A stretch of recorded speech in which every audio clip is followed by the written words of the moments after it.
মাগরিবের নামাজ পইরা অনেকে মুরব্বীরা সুবহানাল্লাহ আলহামদুলিল্লাহ তাসবিহ পড়ে মাগরিবের পরে বৈশা বৈশা অনেক সময় চিন্তা করে মাগরিব পড়লাম এশার নামাজটা পইরেই বাড়িতে যাই, এরকম অনেক মানুষ আছে না?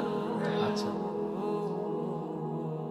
আবু বুরদা রাদিয়াল্লাহু তাআলা আনহুর আব্বা বলেন, সাল্লাইনা মা রাসূলিল্লাহি সাল্লাল্লাহু আলাইহি ওয়াসাল্লাম আল মাগরিব অথবা সাল্লাইনাল মাগরিবা মা রাসূলিল্লাহি সাল্লাল্লাহু আলাইহি ওয়াসাল্লাম,